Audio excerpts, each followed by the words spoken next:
Welcome to Building the Future. I'm your host, Kevin Horick. You can check out new episodes of the show every Tuesday and Thursday at 2 p.m. If you missed an episode or want to get more information about the show, please visit buildingthefutureshow.com.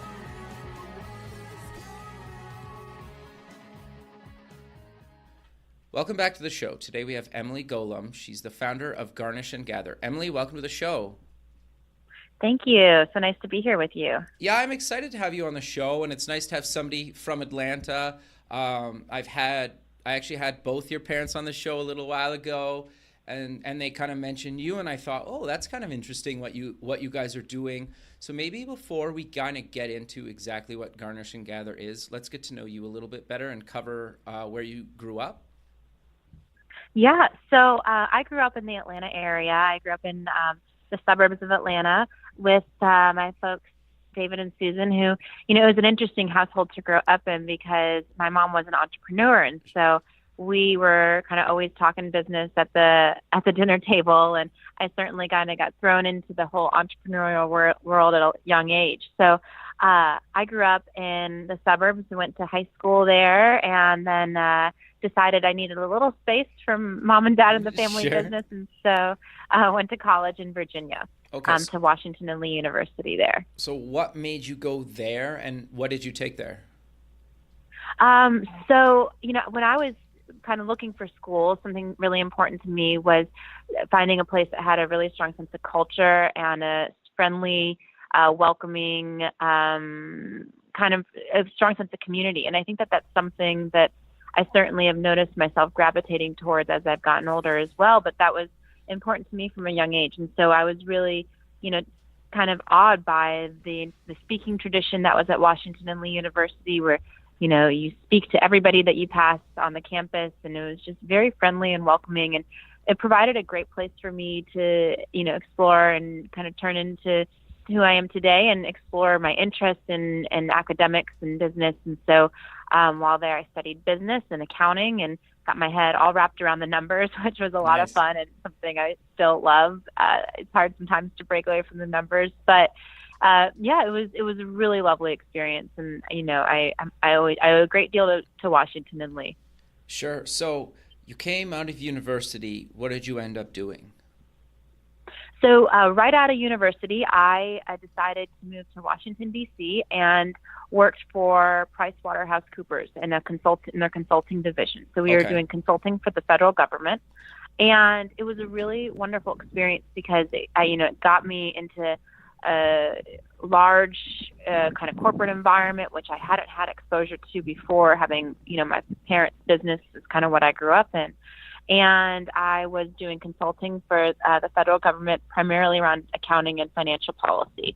So it was a great experience to get wonderful exposure, but I noticed, after about a year, my heart wasn't totally in it, and actually a really exciting opportunity came up to join my parents in their business again and help them grow the company as they had just started the relationship with with the people who ended up purchasing the company. And so they knew they were in a high growth mode and kind of wanted all hands on deck. And I was ready for a change at that point. So I ended up moving from DC back to Atlanta and coming on board initially as their director of culture and trying to figure out, what made the culture at Intimacy tick so that we could scale it and recreate it and grow the business from, at that point, it was 2 stores. So, the plan was to have 20 stores around the country. And Sure. So we needed to figure out, what were the key elements of that culture that really you needed to help it grow. So eventually my job there turned into regional director of stores and then national director of stores. And so I was there for 5 years, and it was a crazy ride. It was so much fun. It was a lot of work, but we had a really, I learned so much about managing a business and watching the ebbs and flows too in this, in this purchase sale agreement and seeing how those relationships evolve. It was a really interesting time. Sure. So what made you decide to found Garnish and Gather, and what exactly is it? Yeah. So I was very interested in cooking and kind of always have been. And then once I started to get a little bit older and, met my husband and we were cooking more at home, I got really interested in the the local food scene here. And so I joined a something called a CSA, which is a community supported agriculture program. Okay. And basically what that meant is I would get a box of freshly picked produce from the farm delivered to me, or that I pick up every week from a local farm in my area. So, I'd open up this mystery box of food, and it would sometimes be, a cabbage and a turnip and a rutabaga and some kale. And That's awesome. it was really fun. It was cool, like I had to do a lot of searching on Pinterest for what to do with cabbage or turnips, or, even what the vegetables were sometimes. But I really enjoyed it. It was a ton of fun. But sometimes it was a little overwhelming. There were weeks when I was traveling a lot for work, and I didn't always have time to cook all the veggies in my box. Or, I would have friends, and I would try to get them on board, and they said, "Hey, this is too much. Like, I can't take on a mystery box of vegetables every week. Like, I barely know how to make chicken stir fry. So, I don't know what to do with this." And so I kept thinking there has to be an easier way to help connect local eaters with local food in a way that was a little bit more manageable and easier to get a really delicious, gourmet, fun, creative dinner on the table without all the recipe planning and the prep and having to go pick up a box and all these different things. So I decided to found Garnish and Gather. And so what we do is we're a meal kit delivery company in Atlanta, and we work with all Atlanta farmers and growers. So we, mostly North Georgia folks. And basically we'll put together all the beautiful seasonal ingredients that you need to cook a really fun and creative recipe. And then we'll deliver these meals right to your home or to a pickup location nearby. And we also have a whole online farmers market too. So all the things that you might see when you shop your Saturday morning market, like artisanal breads and cheeses and farm fresh eggs and all that kind of stuff, we carry as well. So I'm totally dedicated to finding more ways to connect Atlanta folks with the great food that's grown and produced and made in our area. And it drives me every day. I'm really passionate about it, and it's been a ton of fun. So Garnish and Gather is the result of all that. And I got started in this business, I guess I started Garnish and Gather almost 4 years ago now, which is crazy. So it's been, almost 5 years. Sorry, in 5 years in October. So it's been a really neat adventure to grow this business. Sure. No, I love that. I think that's great. And I think more and more people are kind of really care, where their foods come from. Obviously they prefer to support kind of local people. But I think part of the challenge with that is people are busy, right? And they don't have time. Right. And I think a service like you guys are providing, I know, like, even my wife and I struggle sometimes just with, like, what are we going to have for dinner tonight? Or, what are we going to have for dinner every night of the week, right? And then, right. So it's tricky, right? I think a lot of people want to kind of meal plan and they want to support locally, but if they don't have a service like you guys provide, it's so time consuming and so much effort. So I think it's much needed, and I'm glad you guys are kind of tackling this problem. But I'm kind of curious to dive a little bit deeper into kind of some of the dishes that you guys kind of provide. You have kind of a full menu online, but just for the people that are listening, what types of dishes do you guys kind of have? And do you guys do kind of seasonal stuff, or is it kind of stay the same, or how does that kind of work? Yeah, so we have a brand new menu actually that posts on our website every single week. So we've got 5 new dishes available every week online, and some of our favorites do come back and repeat. But we love variety. I always like variety in what I'm eating every week, and don't necessarily want to have the same tacos, every single Tuesday for all of time. So some of the fun dishes that we do a lot, from everything from, kind of Asian and Thai and Korean inspired dishes to your classic European, like a piccata or French dishes, to kind of good old fashioned Southern stuff like barbecue. So, some of the dishes, for instance, on our menu this week are a Korean chicken bowl with quinoa and greens and broccoli and summer squash. Just last week, we did a really fun artisanal stuffed pasta dish. So this is from a local pasta maker in town. So he made a spring pea pasta, and we served it in a white wine lemon sauce with a date and Parmesan and celery salad on the side.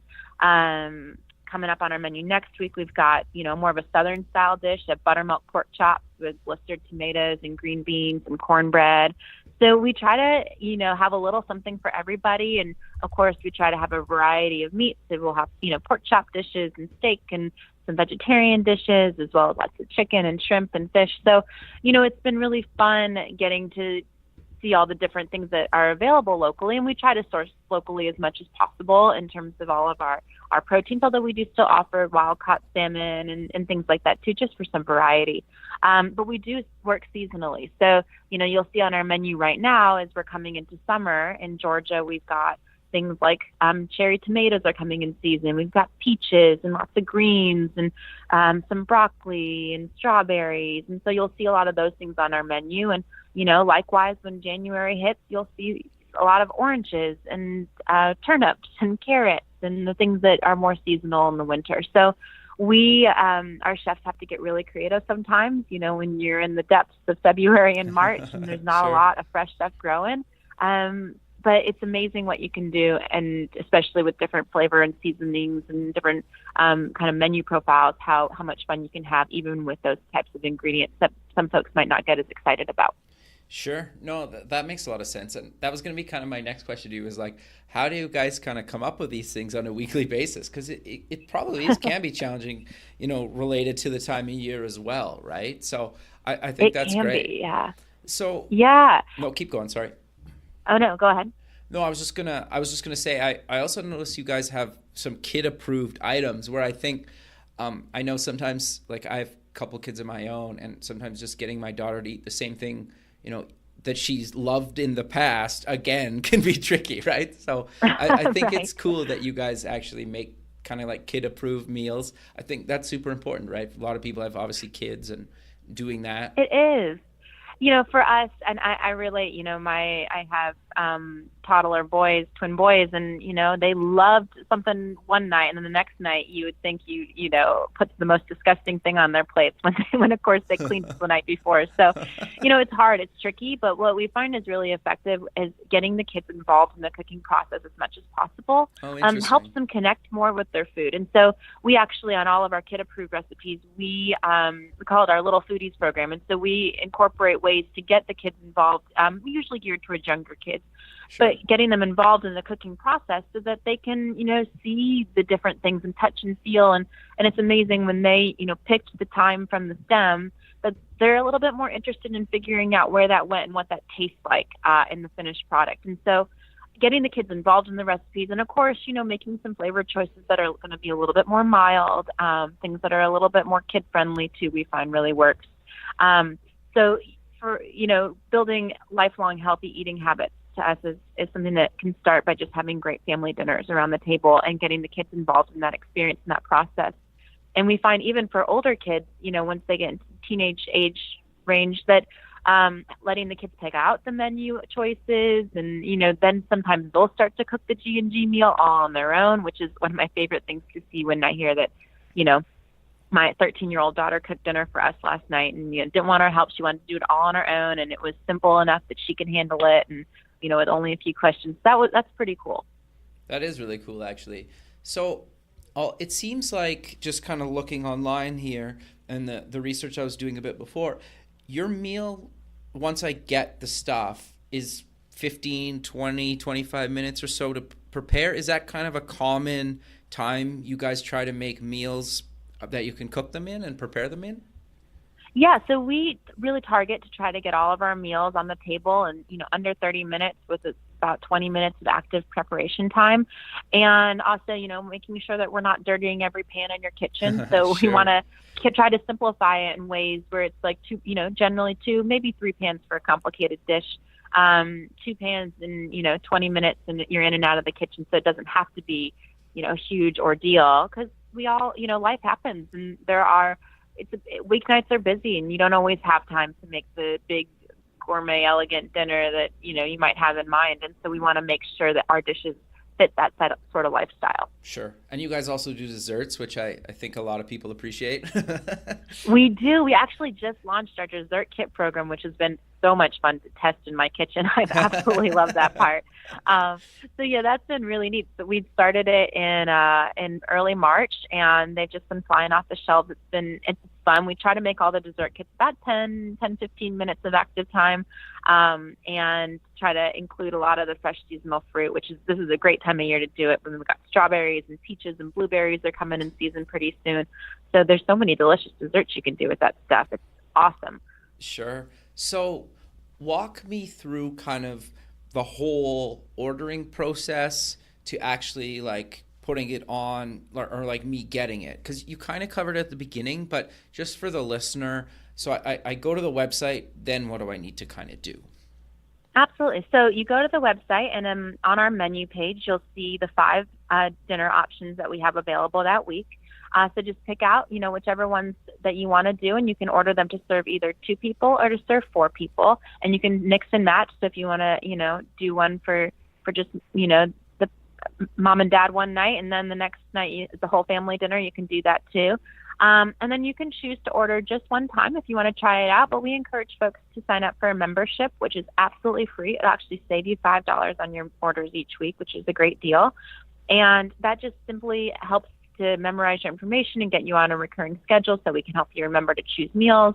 And it's super easy. You can pause or cancel anytime. So there's no minimums, no commitments.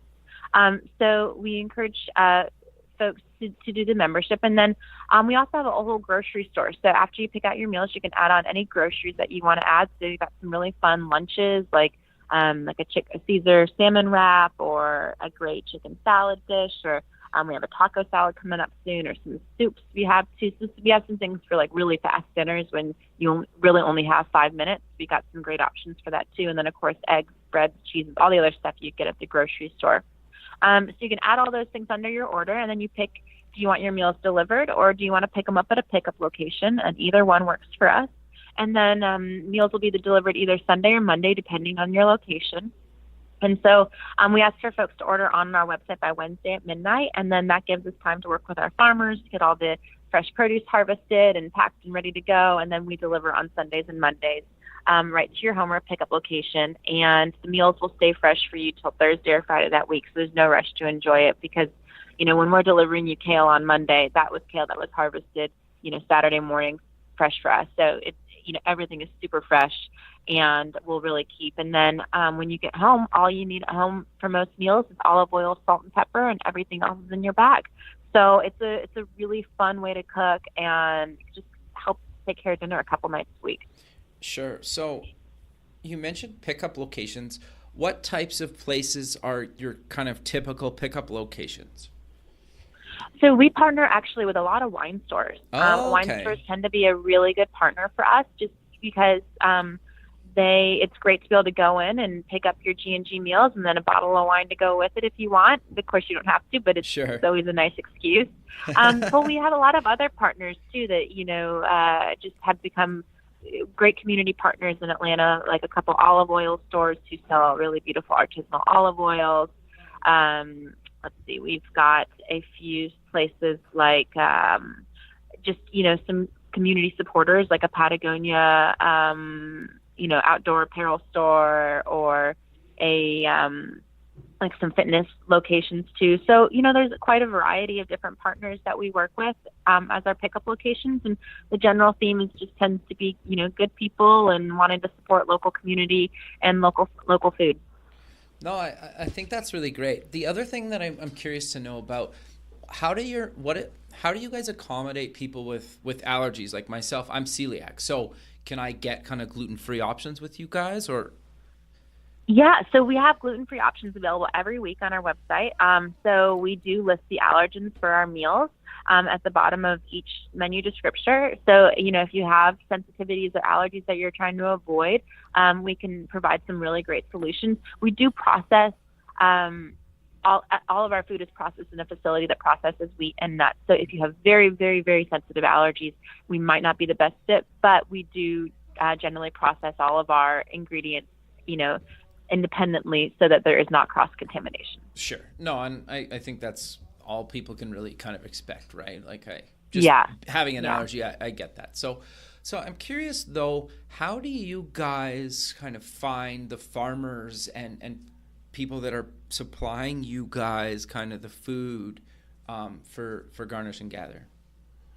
Yeah, so in the very beginning, it started out that I just went to a lot of farmers markets in Atlanta and started talking to the farmers and hearing about what they were growing and if they were interested in, partnering with us to help provide some of their, beautiful produce for our meal kits. And so it was really slow in the beginning, which, kind of is how all great things start. And we just started to build relationships from the ground up there. And it's been cool. We've been working with many of the same farmers now for, all 5 years, which has been really neat. And now we're really growing together. And so we'll put together growing plans and schedules with our farmers of produce that we know that we're going to want. Like right now we're looking at fall and what things that we're going to be wanting for fall. And they're planning their crop plans and seed buying and all that sort of stuff. So that's been really cool. But whenever somebody comes and knocks on our door or shoots us an email or a phone call, we're always receptive and want to hear about what they're growing and see if it could fit in with what we're looking for.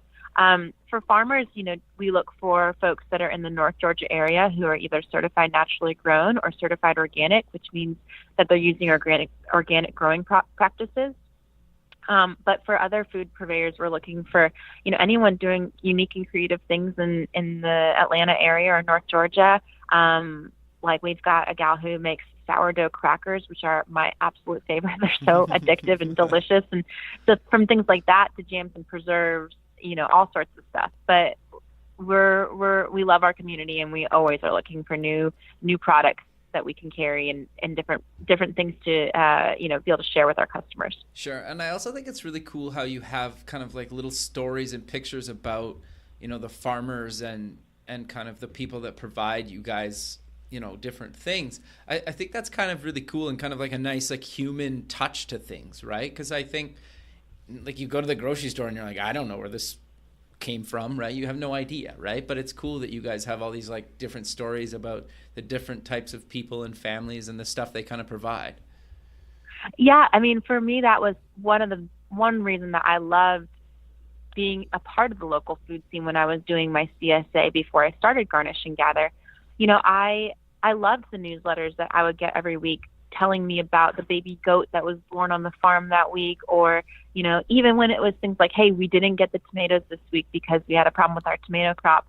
It just made it feel real because we all had a rainstorm last week and things got, it just, you had this sense of connection, not only with the fact that this is produce and food grown in a way you can feel good about with the sustainability, but also that these are real people and that you're supporting this family. And so that's been so big for us. Just a few weeks ago, we went and visited one of our biggest farmers and suppliers, Red Earth Organics. And so, Dave and his wife, Belinda, who own the farm, walked us around and talked to us about what was growing and the new fields that they were working on cultivating and why this field was out of rotation for this particular crop this year. And it was just so neat to be able to hear about how it was working for them and how they're supporting their family through this business and, why they're not doing pigs anymore and what happened with the chickens and why they don't have eggs or why they're going to have, goat milk coming up soon. So for me, that personal connection and story is really important, not only in what I do and that I want to feel like every day we're doing business in a way that's supporting other families and doing good and giving back, but also for our customers to feel that sort of connection with the food that they're eating and know that sometimes we might say it's zucchini and they might get a yellow squash in their meal because that's just how Mother Nature worked that week, Sure. Like, this is real food and this is just how this works. And I love it. I think it's just so much fun, and the stories and the ways we get to know our farmers is really special. No, that's really great. So I'm curious to know, it seems like you have like a pretty decent amount of chefs, at least on your site, but how big is kind of your team that kind of runs this? Because it seems like there's a lot of kind of moving parts and components to this whole thing.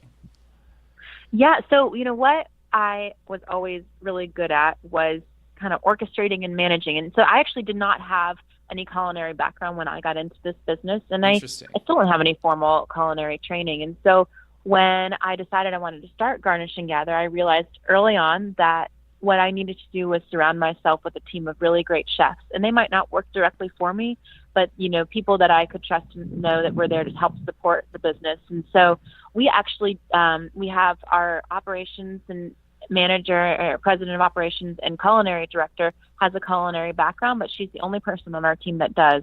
And the rest of the chefs that we work with on more of a consulting basis. Okay. And so, they help us to write these great recipes and develop different components that we need to build a really strong menu. And it's been a really big asset for us, because we're able to kind of leverage a lot of brain power and bring a lot of people into the fold in what we're doing who feel really strongly and passionately about the business, but do it in a way that works for a small business like us without, necessarily growing our cost and, that core head count. Sure. No, I think that's awesome. So, and it kind of leads me into my next question. How did you kind of fund this at the beginning? Did you raise some money? Did you self-fund? Kind of walk me through that process. Yeah, so we were and are self-funded. Okay. So we have basically friends and family to help us get started, and then from there on out, we've done it, kind of bootstrapped and done it on our own. And for me, that's been a big deal. Watching the transition that my parents went through with their company, with Intimacy, with bringing in outside investors, I think that that certainly directed me to want to self-fund and do it on my own and really make it mine. Because, when the road gets tough, and as all businesses will go through tough times, and certainly we have as well, it's nice to feel that you're supported by the friends and family who might have helped out in the beginning, and also just not feel like you are, beholden to a big corporate investor who might have different priorities for the business than we did. No, I think that's great. And partly why I asked that is because, to my comment a few minutes ago about, like, there's a lot of things that you need to kind of, like, you have a lot of moving parts, right? With, like, deliveries and meal prep and coming up with the meals and all this stuff, right? Just being able to kind of, if you can fund that yourself and kind of bootstrap that, it, like, to your point, it's a lot easier to obviously keep control, right? And not have this outside influence if something gets kind of, you go through a weird month or something for whatever reason, you can kind of accommodate that. And I love that story that you've done that to the date. And so I'm curious though, are you guys looking to just stay in Atlanta? Do you want to eventually move into other cities? Or how do you replicate kind of this complete personal, touch that you guys have got in Atlanta into another city? Yeah, I think that is going to be a really unique challenge for us. Certainly, I do plan down the road to be able to expand Garnish and Gather to other cities across the U.S. I think it'll always be a more slow and measured growth strategy that we have, rather than a massive big expansion plan. So when we start to expand, which I imagine will be in the next couple of years, we'll have to really be thoughtful about how to do this. And I'm not sure right now if that means that we find really strong advocates in other cities who can help lead the growth, or if we try to bring our own teams in to help build those relationships, make those connections. I think it'll probably end up being a mix of both. And so we'll have to be really thoughtful, because it is about trying to find ways to replicate that personal sense or touch in the business, and making it a really personal and community-based business is what makes us successful. And so that is a hard thing to replicate. I also think that there are a lot of great kind of food delivery services in other cities that might have slightly different models. For instance, like a farmers market delivery company might, I know there's many of those in different cities that already have some of those relationships with the farmers and have already established themselves in the communities. So I think there might be some interesting ways to partner with organizations like that as well. No, I think that makes a lot of sense. And it's interesting because when you build something kind of so personal to kind of a city, it's hard to replicate that. So I that's an interesting, kind of thing. And I'm really curious to see where you take that, because, You're right. And I'm also glad that you're honest about kind of the challenges with going to another city, right? Yeah, I mean, I think if it was easier, we might have already tried it, but the the challenges that stand in our way to do that are many. And I think that we, at this moment in time, have decided that our energy is really best focused on building Atlanta and making Atlanta as strong as it can possibly be. And then I think down the road we will look to other cities, but I really don't know exactly how that's going to look.